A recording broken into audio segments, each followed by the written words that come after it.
Hi, I'm Theresa Tha SongBird, author of the poem You So Black, and I'm here with Pascal Archimede on Nofi, first on Black culture. Black is adjective, adverb, color, and noun.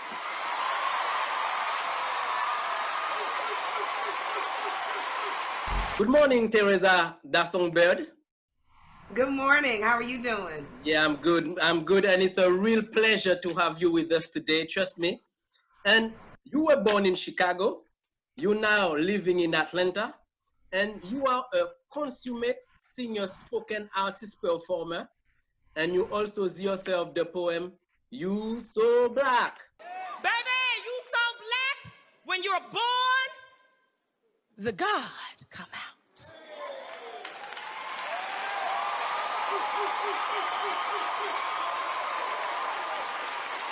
So, first of all, what is a consummate singer, spoken artist? A consummate singer, spoken word artist is one. I am a singer and I am a spoken word artist. I write poetry and I speak poetry in the world. But the consummate part is all consuming, is on every level of every genre in every building, from Carnegie Hall to the corner with the homies. I am polished to do it all. I've had the experience. I've had the opportunities to work on multiple sorts of stages. So I really try to pull something from all of those places. I studied opera in college. I studied English. I was big on theater and Shakespeare and the older, the Tennessee Williams. I'm big on just theater in general. So I think that knowing how to pull a lot of different ideas and embody them all at once or when they're necessary, it just changes the flavor of my entertainment. Okay, all right. So speaking about your career as an artist, can you tell us a little bit about your background? What led you to become an artist? I really feel like I was born this way. Really? Like, I really do. I really do feel like I was born this way. I was a rambunctious child. People who kept me and watched over me with my babysitters and whatnot would tell you that I was an annoying child. Okay. I got in a lot of trouble growing up because I've always had this mind of like, whatever I think of can happen. Like nothing seems outlandish to me. Mm-hmm. You know what I mean? Like everything is a possibility. Everything should be able to happen. Anything that you pop up within your mind, you should be able to manifest that in the real life. And for me, like knowing that being a creative really means that like you get to play your whole life. You get to play your whole life. You get to pretend your whole life. You get to daydream and just make up stuff. Okay, all right. It's like sky is the limit. Yeah, absolutely. All right. Absolutely. People keep telling you have to grow up, but then you become an adult and you realize you got to be responsible. Of course. You don't have to grow up. You can just create. You just have to figure out how to be responsible. And you know what? Speaking about creation, I would like to get back to your poem, You So Black. You so black. You so black. When you smile, the stars come out. You so black. When you born, the God come out. Black is not. When I translated it in French, I really felt the power and the upliftment that this poem conveys. So tell us more about the genesis of this poem and where did you get the inspiration to create it? And highly favored, praise the Lord, black and blessed, black and so much more, black and nothing less, black and educated. Well, the genesis is really like in the first couple of lines. And I'm from Chicago. I live in Atlanta. I grew up in Mississippi. So like hearing them phrases, hearing somebody be like, man, you so black, when you lay down in the road, you disappear. Man, like those old jokes that we would tell each other. And in a lot of cases, it would hurt folks' feelings. You go to like the color and the darkness of your blackness. the blacker you were, you know, the blacker the berry, the sweeter the juice. But if you too black, step back. You know what I mean? Like all of these notions of what it means to be black. I just really wanted to lay them all out in one place and remind you that we are the color of the world. You know what I mean? Like not just in our skin tone, but like we are the flavor. We add the spice. We the spice of life. Black people on every level, that even down to the way you use your language.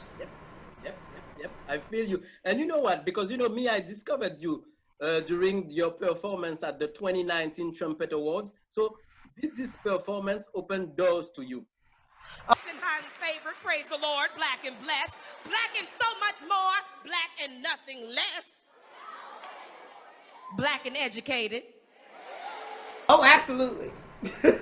Quite a few. I've been able to have some really awesome conversations and share a stage with MC Light.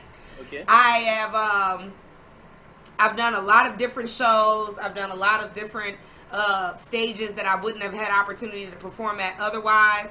I have collaborated, so I am on Robert Glasper's most recently released project of last year. It's a mixtape called F Your Feelings, and I'm on a song with him and Sir and Bridget Kelly, so you can get that. You can find the song is called All I Do by Robert Glasper, and you can hear me on that song. It's on Spotify, you know, it's everywhere, so you can hear that on all the streaming platforms and whatnot. But the biggest thing that has happened to me from all of the Trumpet Award and the poem traveling is really the kids who are learning my poem and reciting my poem. Yeah.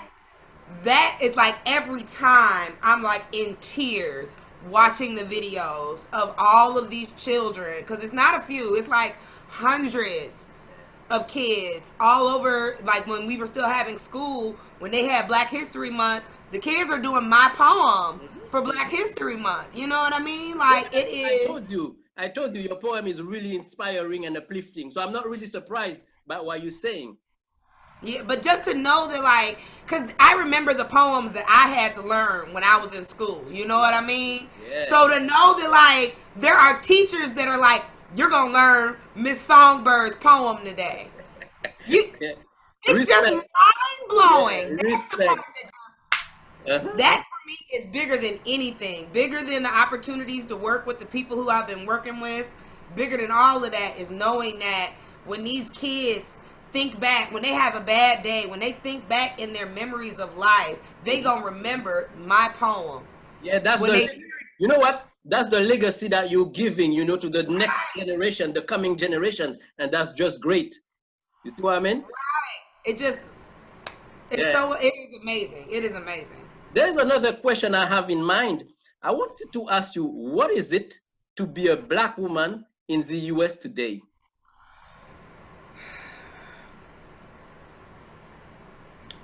Like, I want to be like, it's the best, we the greatest, we the awesomest, because we are. Like, we are the awesome sauce.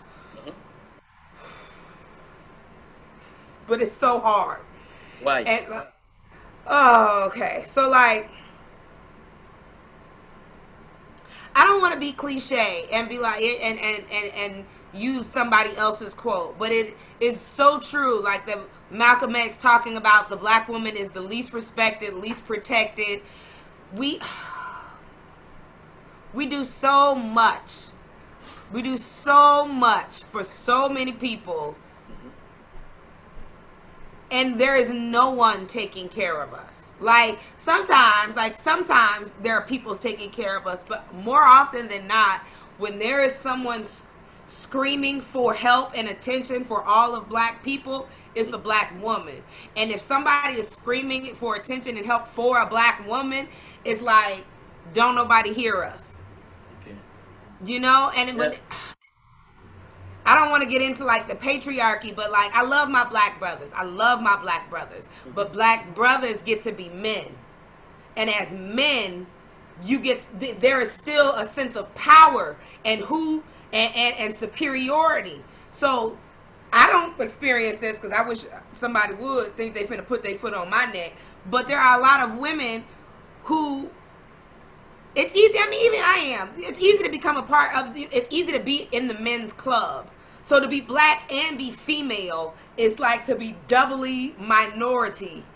You're right. I feel you. So, you know, so when we fight, it doubles back to like where we are now in this space of protest. When black women fight for black people, and then you have the young lady in Florida who was a protester who was speaking out and then gets raped and killed by a black man. And you have the young lady in Breonna Taylor, and we're making all of these steps for justice, but you know, they're even passing laws with her name on them, but we can't get the people who are the reason why the law is being made to be punished properly. You know what I mean? Because there's not enough gusto in the world for the protection of black women. And black women hold all of the keys to all of humanity in our DNA. Not outside of the fact that you can literally, from a black woman, you can pull and source every race on this planet from our DNA. But outside of that, you look at a woman like Henrietta Lacks from Maryland here in the States. And Henrietta Lacks was a sick woman. I forget which kind of cancer or whatever that she had. She goes to the hospital, and the people at the hospital, in the midst of treating her and allowing her to die, they harvest her cells. And they use her cells. The cells are called HeLa. They're immortal cells. That means the cells will never die. Ever, ever. No matter what you do to them, you can't kill them.